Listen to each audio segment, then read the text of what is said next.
ईश्वर के सभी वैसे तो बच्चे हैं, लेकिन पिता अपने उस बच्चे को ही घर का कारोबार संभलवाता है जो संभालने योग्य होता है, उसी को अपनी तजूरी यानी सेफ की चाबी देता है जो उस धन को संभाल सके। नादान बच्चे को दे दे तो वो आप भी खराब करे और न भी खिलावे, तुरंत ही निर्धन हो जावे। तो इस प्रकार परमात्मा के विधान में लिखा है वेदों में कि वो परमेश्वर ऊपर रहता सचखंड में, जिसको ध्रुवलोक कहा है वेदों में, और वहां मनुष्य सदृश है वो, लेकिन उसका शरीर बहुत तेजों में है।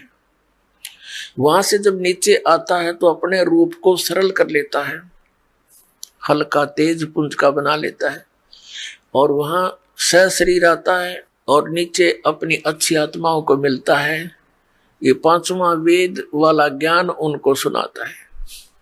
उनमें से कौन कौन है जो दास को अब कलयुग के अंदर पता है कि किन किन को परमात्मा अपने विधान अनुसार मिले। आदरणीय धर्मदास साहिब जी बांधवगढ़ वाले, आदरणीय मलुकदास साहिब जी, आदरणीय दादू साहिब जी, आदरणीय नानक साहिब जी जो सिख धर्म के प्रवर्तक माने जाते हैं, आदरणीय गरीबदास साहिब जी गांव छुडानी जिला दद्दर हरियाणा वाले, आदरणीय घीसा दास साहिब जी गांव खेखड़ा उत्तर प्रदेश जिला मेरठ। इन पुण्यात्माओं को परमात्मा आकर मिले। ऋग्वेद मंडल नंबर 9 सूक्त 86 के मंत्र 26 और 27 में, ऋग्वेद मंडल नंबर 9 सूक्त 82 के मंत्र 1, 2, 3 में, और भी बहुत से मंत्र हैं। ऋग्वेद मंडल नंबर 9 सूक्त 96 के 16 से 20 में, ऋग्वेद मंडल नंबर 9 सूक्त 94 यानी 94 के मंत्र 1 में, ऋग्वेद मंडल नंबर 9 सूक्त 20 मंत्र 1 में, ऋग्वेद मंडल नंबर 9 सूक्त 1 मंत्र 8 और 9 में, और भी अनेकों स्थानों पर। यह प्रमाण है कि वो परमात्मा सतलोक से चलकर आते हैं, अपनी अच्छी आत्माओं को, श्रेष्ठ आत्माओं को मिलते हैं जो दृढ़ भक्त होते हैं, और ऐसे उनको प्राप्त होते हैं जैसे आकाशीय बिजली,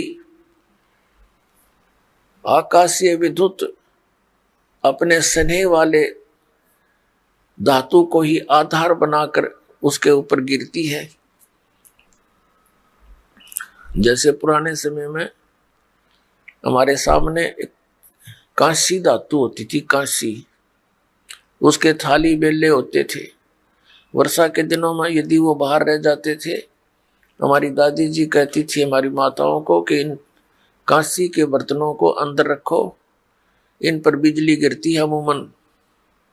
तो कहने का भाव ये है कि ऐसे वो परमात्मा उन विशेष पुण्य आत्माओं पर अट्रैक्ट होता है,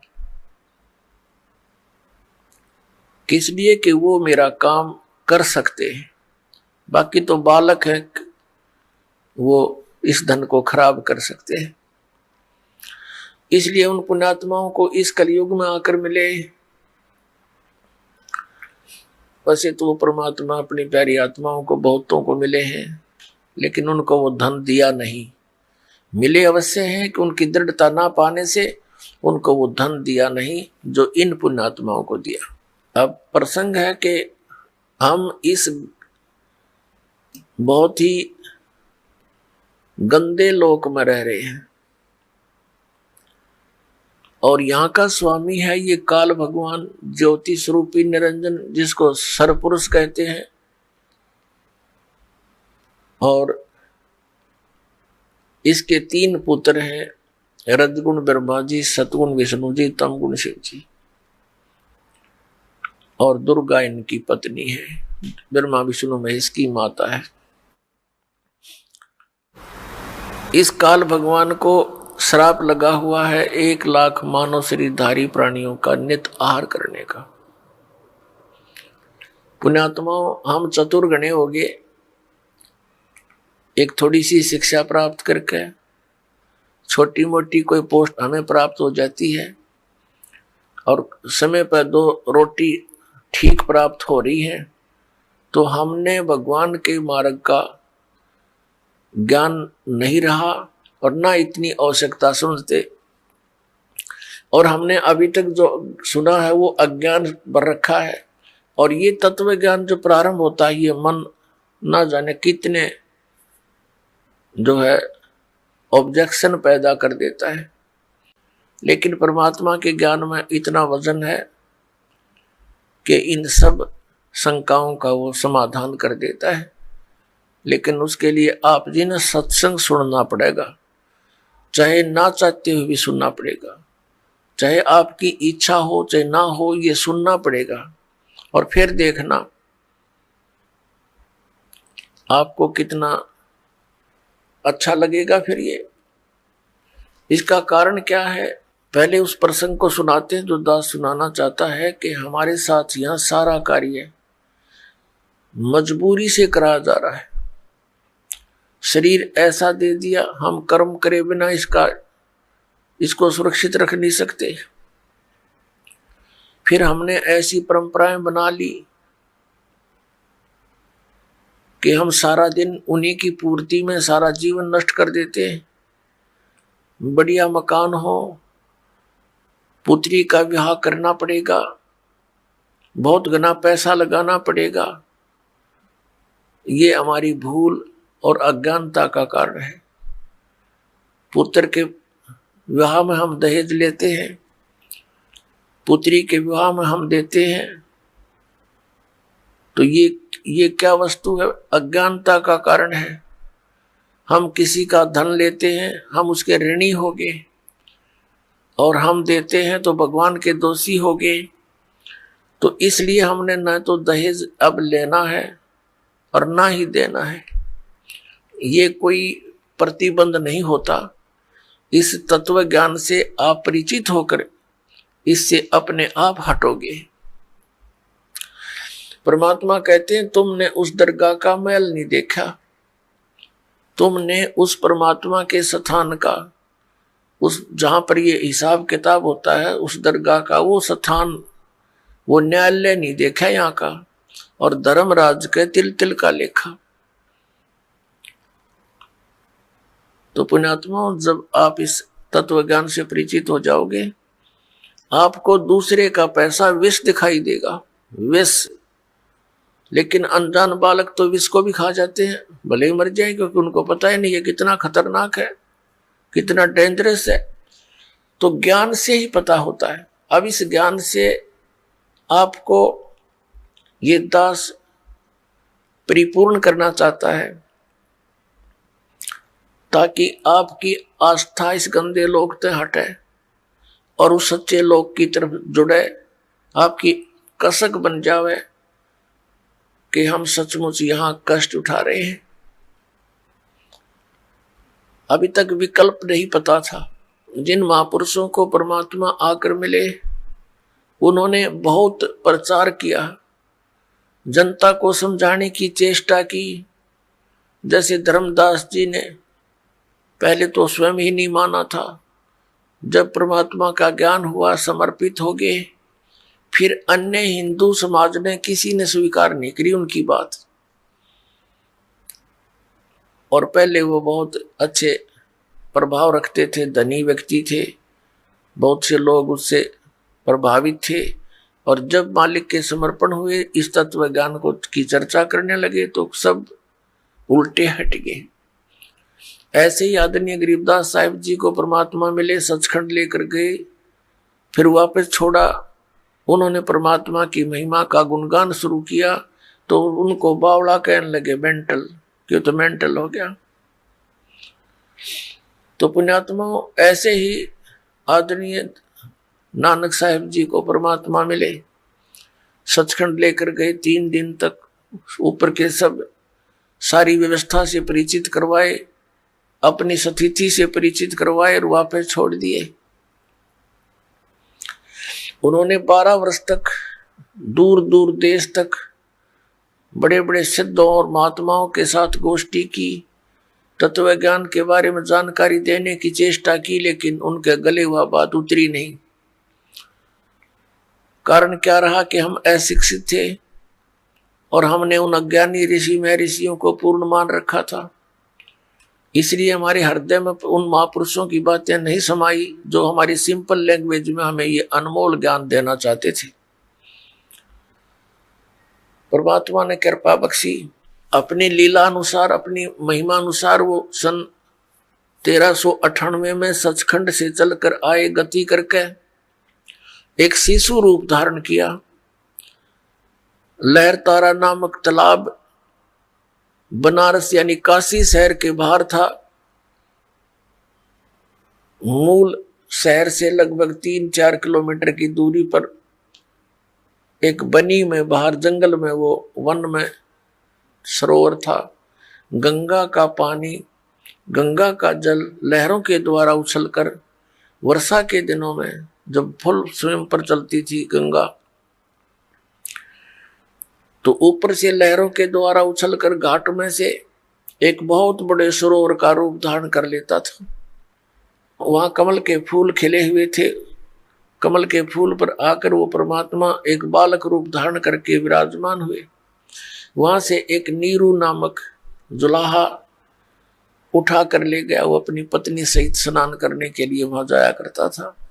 तो उस समय परमात्मा लीला थोड़ी ही आयु में, 5 वर्ष की आयु में ही ये तत्व ज्ञान प्रचार करने लगे थे और बड़े बड़े विद्वानों के छक्के छुड़ा दिए थे। लेकिन पवित्र हिंदू धर्म के गुरुजन, इन ब्राह्मणों ने परमात्मा के ज्ञान को स्वीकार तो करना दूर रहा, उनका दुष्प्रचार शुरू कर दिया कि ये झूठा है, कपटी है, हमारे हिंदू धर्म के देवताओं के विषय में ये गलत टिप्पणियां करता है, ये निकम्मा है, इसकी शक्ल भी नहीं देखनी चाहिए। परमात्मा के विरोधी बना दिया। अपनात्मा उस समय परमात्मा ने अपने तत्व ज्ञान का प्रचार किया। आदरणीय धर्मदास साहिब जी को वो मिले, उनको अपना ज्ञान समझाया और उन्होंने फिर परमात्मा के द्वारा दिए गए ज्ञान को लिपिबद्ध कर दिया, जो पवित्र कबीर सागर और पवित्र कबीर साहिब की वाणियां, कबीर साहिब के शब्द और कबीर बीजक नाम से ये ग्रंथ हमारे पास उपलब्ध है। प्रसंग है कि हम यहाँ ऐसे लोक में रह रहे हैं जो रहने योग्य नहीं है। और हम रह क्यों रहे हैं? क्योंकि हमारा नशा घना कर दिया इसने, और अज्ञान इतना भर दिया, हमारी बुद्धि को इतना सीमित कर दिया कि यही आपका काम है, संतानों उत्पत्ति, परवरिश, इनका विवाह, फिर मृत्यु, फाइनल काम तेरा। अब परमात्मा ने आके बताया तेरा काम तो तूने स्टार्ट भी ना करा, जो करना चाहिए था आपको, उसकी तो शुरुआत भी नहीं हुई। और यदि किसी ने शुरुआत भी की है तो शास्त्र विधि को त्याग कर वो मनमाना आचरण है, वो व्यर्थ है। पुण्यात्मा, इस मनुष्य जीवन का एक का काम है, ओनली एक, इसका जो असली काम है केवल एक है, परमात्मा की भक्ति करें और शुभ कर्म करें जितने बन जा। ये शुभ कर्म हमारे अंतःकरण की सफाई के लिए होते हैं और पापों से बचाने के लिए होते हैं। इस सारे प्रोसेस को अपना कर हम सतलोक जाएंगे। कौन कौन से हैं? सत्संग श्रवण करना, परम संत की खोज करके उस परम संत से उपदेश ग्रहण करना। नकली गुरुओं से कोई लाभ नहीं होगा। 5 यज्ञ, ये 5 यज्ञ जो है ये शुभ कर्मों में आते हैं और उस सत नाम का स्मरण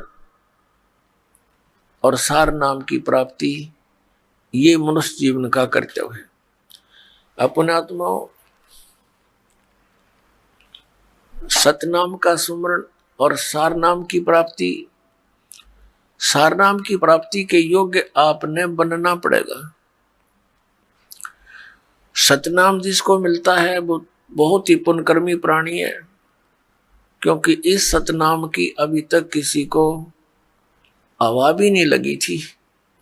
उन महापुरुषों ने इसको इतना सुरक्षित रखा था। किन किन ने, जिनको भगवान मिले, जिनको परमात्मा स्वयं आकर मिले और इस धन को उनको देकर गए थे और कहा था अभी इसको डिस्क्लोज ना करना, ना तो बात बिगड़ जाएगी, अभी इसको डिस्क्लोज ना करना, अपने तुम स्मरण करना और अपनी अमृतवाणी में इसका प्रमाण छोड़ जाना। आने वाले समय में ये हमारे काम आवेगा। तो उन महापुरुषों ने, जिनको भगवान मिले, उन्होंने अपनी अमृतवाणी के अंदर ये एफिडेविट दे दिया कि कबीर इज गॉड, कबीर परमात्मा है, वो काशी वाला धानक वो परमात्मा है। जैसे आदरणीय गरीबदास साहिब जी ने कहा, हम सुल्तानी नानक तारे दादू को उपदेश दिया, जात जुलाहा भेद न पाया, ये काशी माहे कबीर हुआ। आदरणीय गरीबदास साहिब जी ने कहा कि हम सभी को पार किया, किस किस को? हम सुल्तानी नानक तारे, अब्राहिम सुल्तान अधम बलक शहर के राजा, और नानक साहिब जी और दादू साहिब जी, हम गरीबदास जी कह रहे हम सुल्तानी नानक तारे दादू को उपदेश दिया और जात जुलाहा भेद ना पाया, वो काशी माहे कबीर हुआ। गुरु ग्रंथ साहिब के अंदर महला पहला की वाणी आदरणीय नानक साहिब जी की है। उन्होंने 24 नंबर पृष्ठ पर उनकी वाणी पहला महला की अंकित है। उसमें लिख कहा है कि फाई सूरत मलुकी वेश, ए ठगवाड़ा ठगी देश, खरा सियाणा बहुता बार ये धानक रूप रहा करता। जब परमात्मा आदरणीय नानक साहिब जी को बेई नदी के ऊपर एक जिंदा महात्मा के रूप में मिले थे, उनको अदृश्य कर दिया था, अंतर्ध्यान कर दिया था। बेई नदी के ऊपर स्नान करने के लिए प्रवेश कर रहे थे नानक जी, साथ में परमेश्वर भी उसके साथ एक जिंदा महात्मा साधु के रूप में प्रवेश कर रहे थे।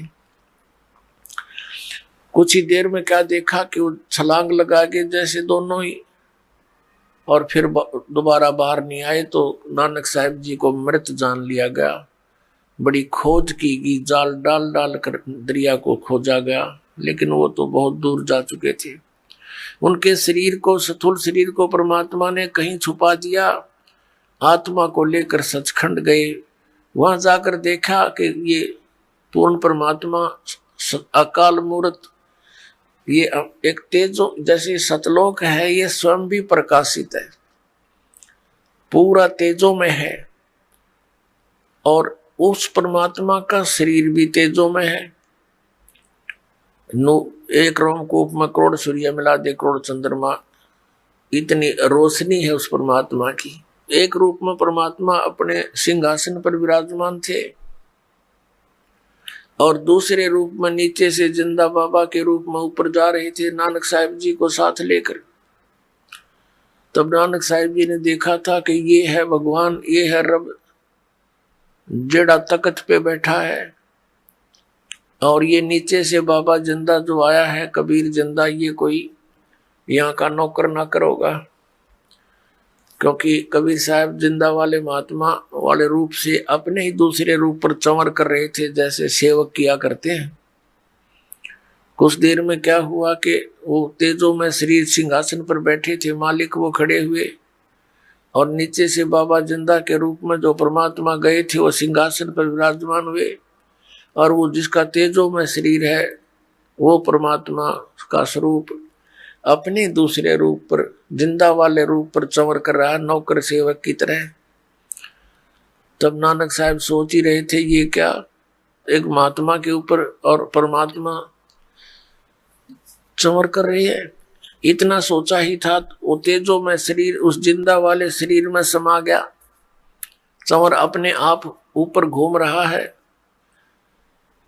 तब कबीर साहब ने उस परमात्मा ने कहा था, प्यारी आत्मा तुम्हारे लिए मैं भटक रहा हूं, तुम बहुत दुख पा रहे हो उस गंदे लोक में जाके।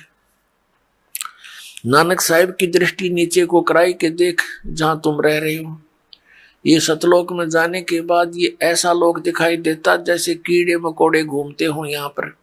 उस सतलोक के हंस आत्माओं की बॉडी को की तुलना में हमारा ये नरक जैसा शरीर दिखाई देता है। उनकी दिव्य दृष्टि बन जाती है और उनको हमारे शरीर के अंदर चल रहे ये जीवाणु भी नजर आते हैं। ये कीड़े हमारे पूरे ब्लड में कीड़े हैं, पूरे शरीर में कीड़े हैं, अंदर थूक भरा है, गंध भरा है, पेशाब भरा है, और इसमें हम बैठे हैं, इस महल में बैठे हैं। तब नानक साहब ने कहा था, भगवान सचमुच वो तो बहुत गलत स्थान है, और कहा था कि अब मुझे वहां ना भेजो भगवान, मैं तो छिक चुका हूं उस लोक से। तो परमात्मा ने कहा था, नहीं आपको जाना पड़ेगा।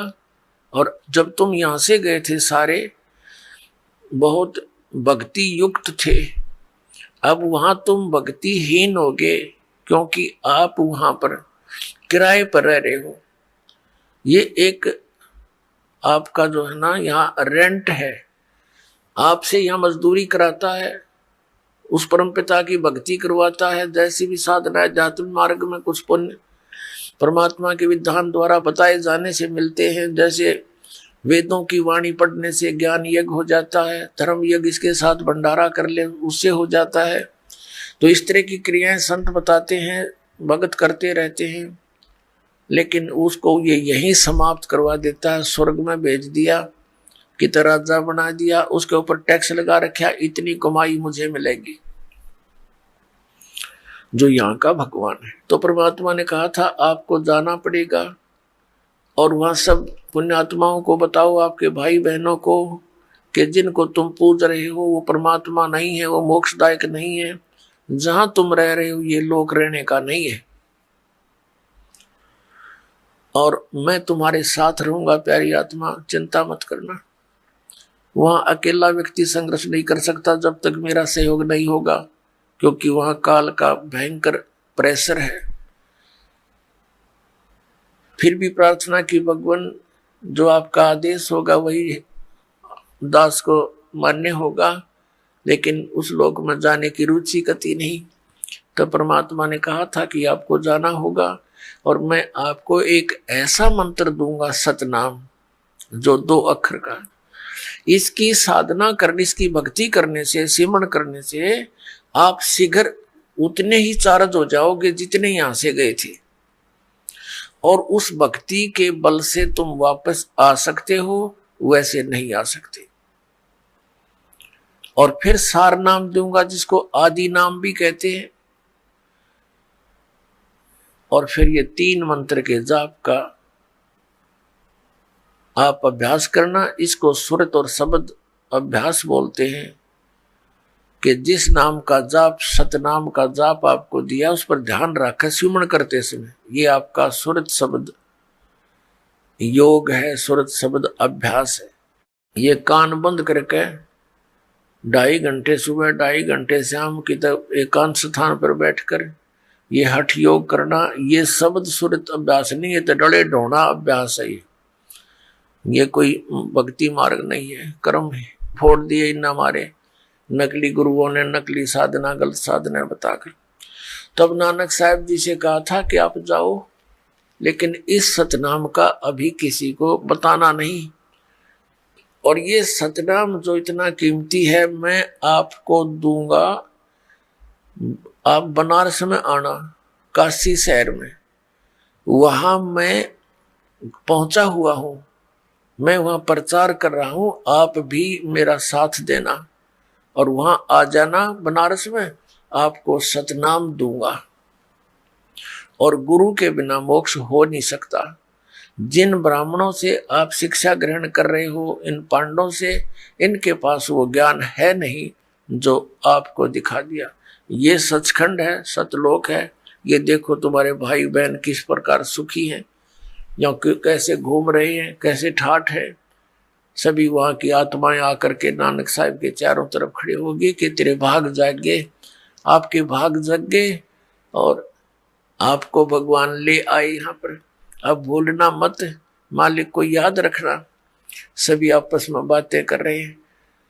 तब क्या हुआ, तीसरे दिन यानी परमात्मा ने सारी सतिथि से उनको परिचित कराया। ब्रह्मा विष्णु महेश के लोक दिखाए, काल का लोक दिखाया, वहां के धर्मराज का स्थान दिखाया जहां वहां न्याय करता है ये बैठकर, और फिर नीचे छोड़ दिया। तीसरे दिन नानक साहब जी वापस आ गए थे। वहां के जनता ने उनको मरा जान लिया था, और वो सामने जब देखा तो खुशी का ठिकाना नहीं रहा था। उस पहले वो नौकरी करते थे सुल्तानपुर के अंदर एक नवाब की, उसी दिन से नौकरी त्याग दी और परमात्मा से सतनाम प्राप्ति के लिए, और प्रथम उदासी मीन संसार से विमुख होकर, संसार से उदास होकर के प्रथम यात्रा की थी बनारस की। तो रास्ते में इस ज्ञान से वो पूछने लगे, जिस भी साधु संत कोई मिलता है, एक स्वाभाविक है ये मालिक का दिया हुआ गुण अपने आप उत्पन्न हो जाता है। जिस प्राणी को ये ज्ञान परमात्मा का हो जाता है वो प्रत्येक को समझाने की चेष्टा करता है, और जो संत होते हैं उनसे अवश्य जाकर मिलता है, उनका झाड़ा लेने के लिए के पूछते हैं ब्रह्मा विष्णु महेश के माता पिता कौन है, इन कख का भी नहीं पता। ये कहते हैं तो अजरो अमर है, सर्वेश्वर है, महेश्वर है। तो ऐसे करते कराते वो सबसे मिलते मिलाते वहां पहुंच गए बनारस में, और परमात्मा ने संकेत कर दिया था कि वहां मैं रह रहा हूं और मैंने भी गुरु बना रखा है, गुरु बिन बात नहीं बनेगी।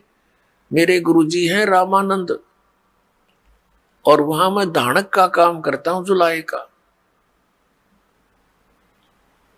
अब नानक साहब जी, क्योंकि हम तो भगवान के सामने बालक ही हैं, अब उनके ये बात गले नहीं उतरी नानक साहब जी के कि भगवान धानक का काम करता होगा। लेकिन अविश्वास भी बच्चे को अपने माता पिता की बातों पर नहीं होता। अब उन्होंने सोचा भी चलो बनारस तो चलना पड़ेगा, सतनाम भी लेना है, सतनाम बिन मोक्ष नहीं। तो वहीं से कहने लगे थे वाहे गुरु सतनाम, श्री वाहे गुरु सतनाम वाहे गुरु। अब आदरणीय गरीबदास साहिब जी ने कहा कि झांकी वेख कबीर की, नानक की तीवा, और वह सिखा के गल पड़ी कौन छुड़ावे था। अब जैसे नानक साहिब जी ने कहा था वाहे गुरु वाहे गुरु वाह गुरु, जैसे एक धन्यवाद कर्या करते हैं ना किसी की सराहना करते हुए, ये वाह शब्द ऐसा समझो। और सतनाम श्री वाहे गुरु यानी सतनाम मिलेगा, और सतनाम जिसने दिया फिर उसके ऊपर फिजा हो गए, ऐसा अनमोल धन मिल गया। लेकिन उनको ना कर दिया था कि सतनाम किसी को बताइयो मत, दे दूंगा तुम्हें, तुम्हारे लिए तो दूंगा, तुम अपना कल्याण करवा लेना। तो बनारस में जब पहुंचे, रामानंद जी से गोष्ठी की कि ब्रह्मा विष्णु महेश के माता पिता कौन है। अब नानक साहब जी को पता था कि जो इसका उत्तर देगा वो उस संत परमात्मा से मिल चुका है। तो रामानंद जी ने बताया कि जो प्रश्न आप कर रहे हो इसका उत्तर तो परमात्मा ही दे सकता है, बाकी उनकी कृपा से मुझे भी पता है वो परमात्मा यहाँ आए हुए हैं और यहाँ दुल्हा का कार्य कर रहे हैं, और वो मुझे सचखंड लेकर गए थे, रामानंद जी बताते हैं। तो नानक साहिब जी ने कहा कि मुझे भी वो सचखंड लेकर गए, क्या वो यहीं रहते हैं? कहा यहीं रहते हैं, रामानंद जी ने कहा। तो नानक साहिब जी ने कहा कि मुझे एक बार उनसे मिलवा दो। आदरणीय रामानंद जी जो कबीर साहिब के वैसे तो एक व्यवहारिक रूप से तो वो गुरु जी थे, लेकिन वो आत्मा से उनको परमात्मा मानते थे। कहा कि एक सेवक को भेज दिया नानक साहिब के साथ कि जाओ ले जाओ महात्मा को, भक्त को, और मिला दो परमात्मा से। परमात्मा क्या कर रहे थे, जैसे एक खड्डी बोलते थे उसको, जैसे 2-3 जहां बैठकर वो कपड़ा बुनते थे उस करघा में, वहां बैठे अपना कपड़ा बुने। पता था कि आ रहा है मेरा लाल, और लीला कर रहे थे। अब उन्होंने देखा कि आदमी वो ही दिखे जो सचखंड लेकर गया था, और ये यहाँ ये कैसे कैसी उसमें बैठा है। लेकिन जब निकट पहुंचे तो ज्यों की तो वही सूरत जो सतलोक में देखी थी, वो मोहनी सूरत, हाई सूरत, मुल्क की वेश। पर नानक साहब ने कहा था कि फाई सूरत मुल्क की वेश, ए ठगवाड़ा ठगी देश, खरा सियाणा बहुता बार। लोगो देखो धानक रूप रहा करतार, ये बैठा भगवान, ये बैठा भगवान, ये अपने आप को छुपाए बैठा है, ये ठगवाड़ा ठग रहा है सबको, ये प्रगट, ये पता नहीं लगने देता मैं भगवान हूं। आंखों में आंसू चल पड़े। लेकिन वहां के जुलाई इकट्ठे हो गए, एक पंजाब का भगत आ रहा है और इस नीरू के पुत्र को भगवान बता रहा है। ये मेंटल हो गया, ये पता नहीं क्या जादू करता है। नीरू का पुत्र कबीर जो इसके पास आते हैं, इसी के गुण गाने लग जाते हैं। तो परमात्मा ने कहा था कि लो अब मैं आपको सतनाम देता हूं, लेकिन इसको अभी कहीं डिस्क्लोज ना करना, ये रहम करना मेरे पे, नहीं तो ये काल के दूत इस सतनाम से परिचित हो जाएंगे और ये भी सतनाम दिया करेंगे। ये अधिकारी होंगे नहीं और जनता भ्रम में पड़ी रहेगी कि वही सतनाम ये दे रहे हैं, वही सतनाम जो हम दिस दास को भेजेंगे कलयुग की पिछली पीढ़ी में, वो भी वही नाम देगा। तो भिन्नता का पता नहीं लगेगा और मेरे बच्चे काल के जाल में फंसे रह जाएंगे। तो परमात्मा भी तो कच्चे नहीं है, क्योंकि वो वेदों में लिखा उन्हीं को ये धन सौंपते हैं जो दृढ़ भक्त होते हैं। नानक साहिब जी ने कह दिया था कि भगवान जो आपका आदेश होगा उसी को सतनाम दूंगा, नहीं तो इसकी कहीं अवाबे नहीं लगने दूंगा। तो पुण्यात्मा उन महापुरुषों के इतिहास देख लो। नानक साहिब जी ने कितना बड़ा सिख समाज है, किसी को भी सतनाम नहीं दिया। मर्दाना और बाला उनके साथ रहा करते थे, दो पुण्यात्माएं, उनको भी ये नाम उन्हें प्रदान नहीं किया, क्योंकि पता था ये बालक है, कहीं डिस्क्लोज कर देंगे और बात बिगड़ जाएगी, परमात्मा की आज्ञा की अवहेलना हो जाएगी और काल का दाव लग जाएगा। एक समय की कहानी आपको पता है, जैसे समुद्र, इसमें जन्म साखी के अंदर नानक साहिब जी की पवित्र जन्म साखी में मर्दाना और बाला के का जो आंखों देखी हाल लिखे हुए हैं। एक समय मर्दाना और बाला ने प्रार्थना की कि भगवान हे गुरुदेव हमें श्रीलंका की सैर करा दो। नानक साहिब जी ने कहा कि आंखें बंद करो। आंखें बंद करी, समुद्र के किनारे खड़े थे। नानक जी ने कहा कि बच्चों मेरे साथ आ जाना है समुद्र के ऊपर, लेकिन तुम वाहे गुरु करते रहो।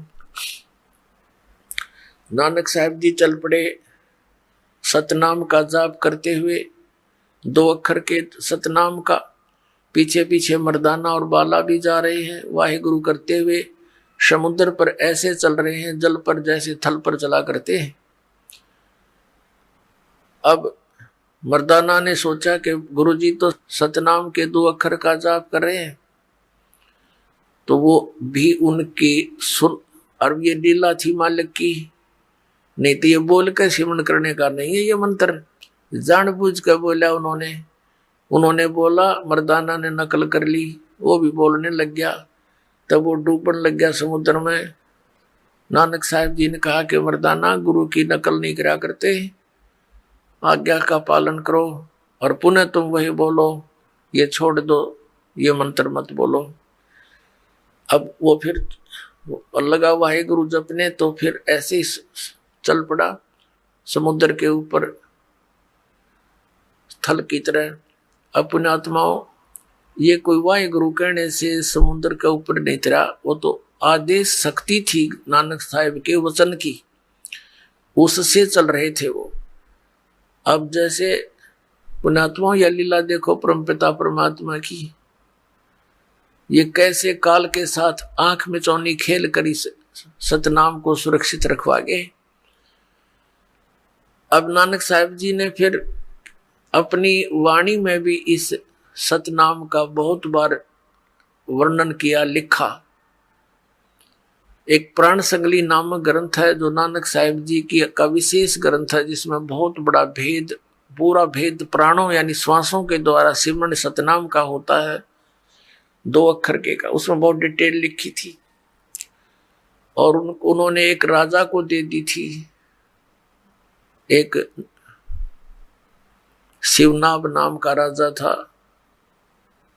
उसको सुरक्षित रखवा दी थी कि इसको रख देना, सुरक्षित रखना, किसी के हाथ ना पड़े, इस अनमोल धन को केवल तू ही सुरक्षित रख सकता है, ये मेरी बॉडी समझ लेना, ये मेरा शरीर जान लेना, अगर ये किसी को देना नहीं।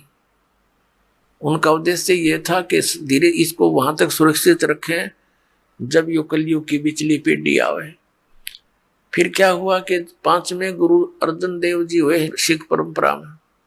उन्होंने जब ये वाणी का संग्रह करके इकट्ठा करके सब महापुरुषों की वाणी को एक कॉमन ग्रंथ बनाया कि महापुरुषों की वाणी सुरक्षित रहेगी, सब पढ़ा करेंगे, कलयुग में आने वाले समय में इनका काम आवेगी।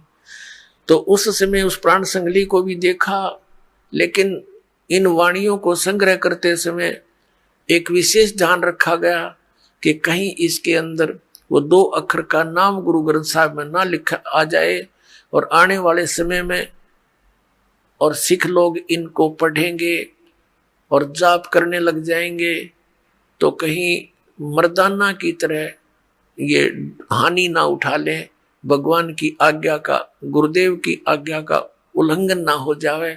इस दृष्टिकोण से उन्होंने प्राण संगली से भी, प्राण संगली को जब पढ़ा अर्जुन देव जी ने, देखा उसमें तो बहुत ढेर सारे प्रमाण थे सतनाम के, तो उन्होंने यही उचित समझा कि कहीं गुरुदेव की आज्ञा की अवहेलना ना हो जा, और इसमें तो स्पष्ट लिखा है, विधि लिखी है, और हमारे सिख समाज को हानि ना हो जा, इसलिए उसने सारी की सारा ग्रंथ अच्छी तरह कपड़ों में पैक करके आदर के साथ, बहुत अच्छी तरह पैक करके और दरिया में बहा दिया, डाल दिया जल में आदर के साथ। तो किसी एक और भगत कोई खड़ा था, उसने प्रार्थना की, भगवान ये अनमोल वचन है गुरुदेव के, आपकी आज्ञा हो तो मैं रख लूंगा, मैं किसी को नहीं दूंगा, मैं इनको पढ़कर अपना आनंद मनाऊंगा। तो उन्होंने उसकी प्रार्थना पर, मालिक की दया होती है, नहीं तो बिल्कुल नहीं निकालने देते, कहा भी चल ले जा, तो इसको सुरक्षित रखना, किसी का और को ना बताना। अब वो फिर जैसे तैसे थी वो, उनमें 160 अध्याय बताए, कहीं पर 113 भी लिखे, तो केवल 80 अध्यायों को लेकर के प्राण संगली हमारे पास उपलब्ध है।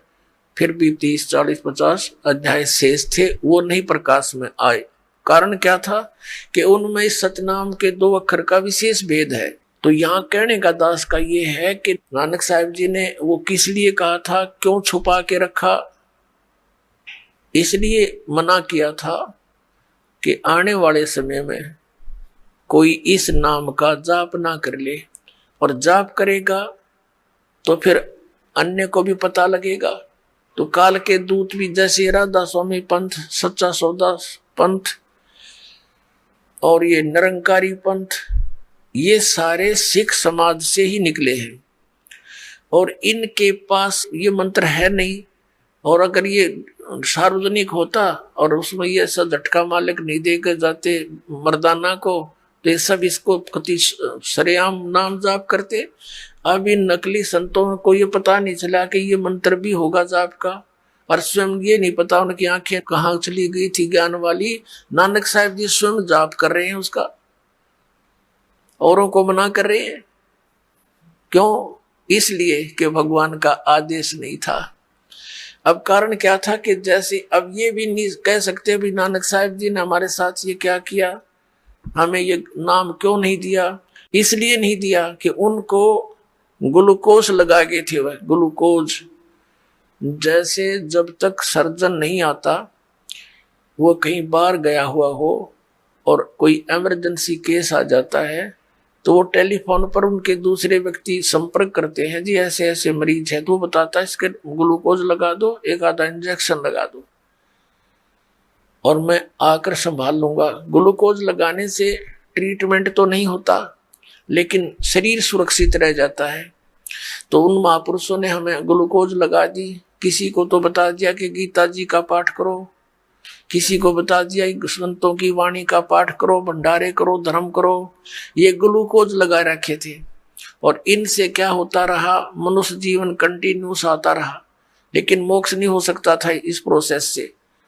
अब मोक्ष के लिए तो ये मंत्र है, अब वो ग्लूकोज भी लाना पड़ेगा क्योंकि हम दीर्घ रोगी हैं, ये धर्म यज्ञ भी करनी है और साथ में ये कैप्सूल जो एंटीबायोटिक है। ये सतनाम के 2 अक्षर, आदि नाम का वो अक्षर, यानी ये 3 मंत्र का जाप आपको प्राप्त होगा तो आपका जरा और मरण का ये रोग समाप्त होगा। अब जो प्रसंग चल रहा है, परमात्मा ने स्वयं आकर के लीला की और हमें बताया कि आप यहाँ जिस लोक में रह रहे हो ये लोक रहने का नहीं है। तो आदरणीय गरीबदास साहिब जी ने कहा था, हम सुल्तानी नानक तारे दादू को उपदेश दिया और जात जुलाहा भेद नहीं पाया। वो कहा सीमा है कबीर हुआ, झांकी वे कबीर की नानक की तीवा, वह सिखा के गल पड़ी कौन छुटावे था।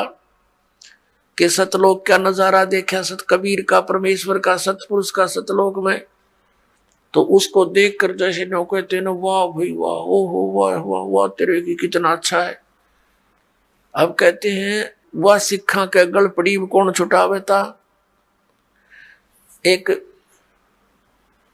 भक्त है हमारा, वहां रेलवे रोड पर उसकी दुकान थी छोटी सी, दास वहां बैठा था। ये सन 1994-95 की बात है। तो वहां एक खैतीलाल अरोड़ा वृद्ध सा व्यक्ति आ गया, भगत ने बैठा लिया कि आजा बैठ जाओ अरोड़ा जी। उसने फिर हमारा परिचय दिया कि हमारे गुरुजी हैं, उसका भी परिचय दिया कि ये गुरुद्वारे के अंदर बहुत सेवा करी है इन्होंने। तो फिर मैंने कहा कि आप जी कौन सा नाम जाप करते हो। उस खैतीलाल अरोड़ा ने बताया कि मैंने 40 वर्ष तक गुरुद्वारे की सेवा की है और हम वाहिगुरु जाप करते हैं, वाहिगुरु। मैंने उनको दिखाया कि नानक साहब जी तो ये दूसरा नाम जाप करते थे, ये करने का बताया है। उन्होंने कहा नहीं, ये तो साढ़े गुरुवान करना सी, असी तो वाहिगुरु करना है। मैंने उनसे कहा, भले आदमी गुरु जी के पेट में दर्द हो जावे, जिन टैबलेट से जिस औषधि से उनको आराम होया, तो आप चेले ने भी वाई खानी पड़ेगी उस रोग में। तुम्हारा ये धोखा लग रहा है। ये इतना मुझे उसमें मालूम नहीं था कि ये कहानी ऐसे बनी हुई थी कि मर्दाना जी को उन्होंने इसलिए झटका दे दिया था कहीं आगे कोई इसने जाप ना कर ले। तो वो क्या कहता है, तो साढ़े गुरुआ ने करना सी, असी नहीं करना सी। तो अब पता चला जब ये जन्म साखी दास को ला कर दिया एक सिख बच्चे ने, और उसने बताया जी आप जो कह रहे हो सब सत्य है, नानक साहिब जी ये 2 अक्षर का ये सतनाम जाप करते थे, ये देखो। अपने आत्मा दास ने आपको इतना पारखू बना दिया कि अपने अपने धर्म ग्रंथों को आप स्वयं ही पहचान लोगे। जैसे एक समय 2 सेठ थे, 2 भाई थे वो, और छोटे भाई के 2 पुत्र थे। वो छोटे भाई की मृत्यु होगी। अब उनके सामने बच्चे थे, वो 16-17 वर्ष के। सामने समस्या आगे के बिजनेस कैसे करेंगे बालक। उनकी माँ ने कहा कि बेटा तुम अपने ताऊ जी के साथ बिजनेस कर लो, उसका हिस्सा कर लो, पार्टनरशिप कर लो।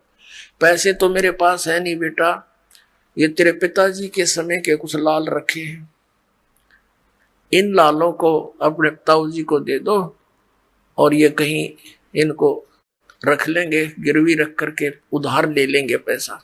वो बच्चे अपने ताऊ जी के पास गए और कहा ताऊ जी हम आपके साथ बिजनेस करना चाहते हैं।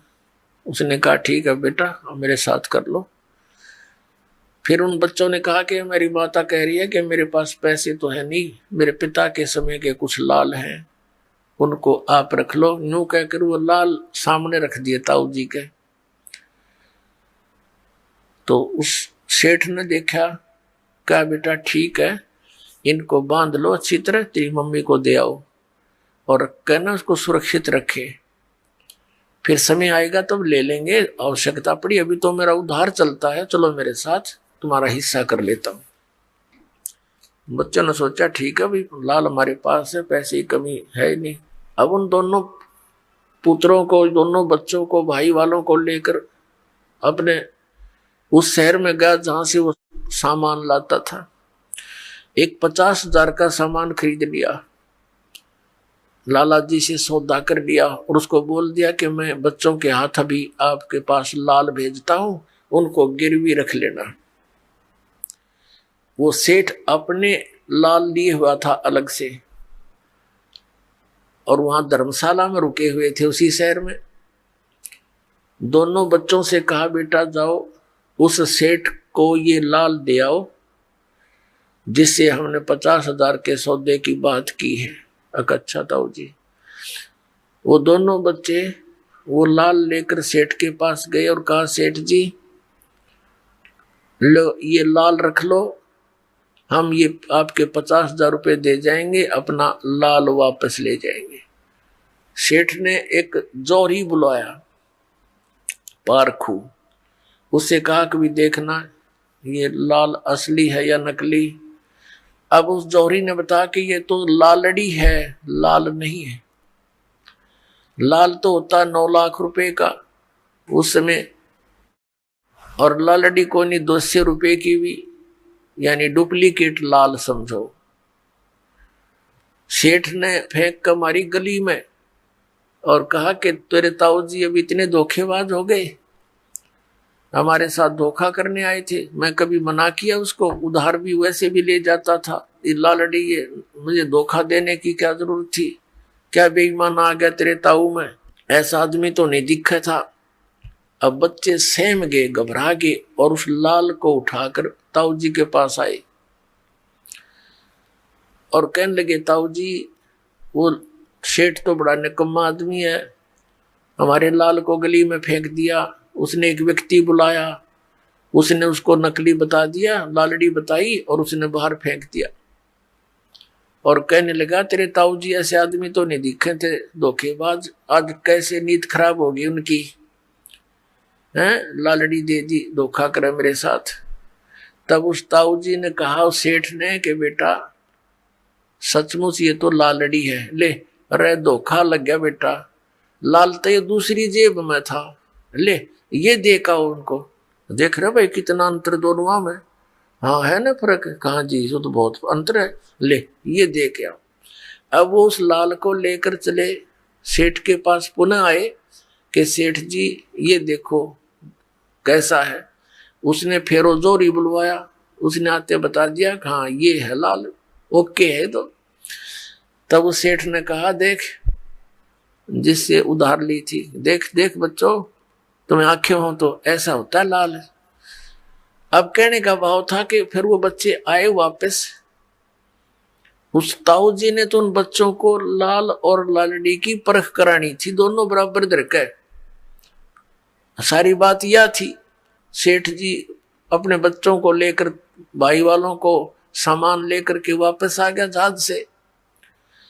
घर आके अपने उन बच्चों से कहा बेटा ऐसा करो, वो तेरी माँ के पास लाल रखे ना अखा जी, उनको ले आओ, किसी का उधार है वो दे देंगे और फिर छुड़वा लेंगे अपनों को। अखा अभी गए ताऊ जी, वो बच्चे भागे गए अपनी माँ के पास।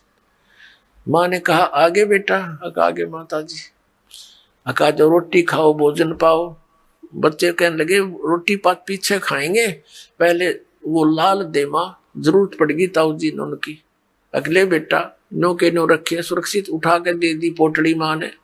अब बच्चों ने सोची लाल है कि लालड़ी परखते कर ले, वह गठड़ी उड़े खोल ली, वो पोटड़ी में धर रहे थे और वो तो सारी लालड़ी थी। बच्चे कहने लगे माँ इनमें तो लाल एक भी को नहीं।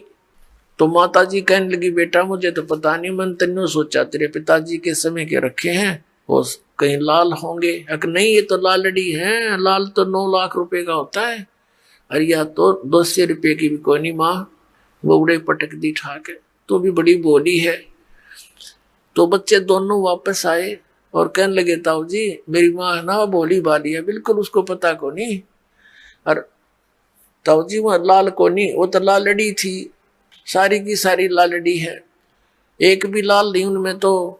तब वो ताऊ जी कहता बेटा जिस दिन तुम मेरे पास लेकर आए थे ना ये उस दिन भी लालड़ी थी, और जब मैं कह देता ये लालड़ी है तो तेरी मां यूं कहती कि मेरे सिर पर धनी नहीं आज, इनका बाप को नहीं, हमारे तेरे लाला ने भी लालड़ी बताओ इसका ताऊ जी। तो बेटा आज तुमको मैंने इस योग्य कर दिया कि अपने लाल और लालड़ी को तुम स्वयं परख लोगे।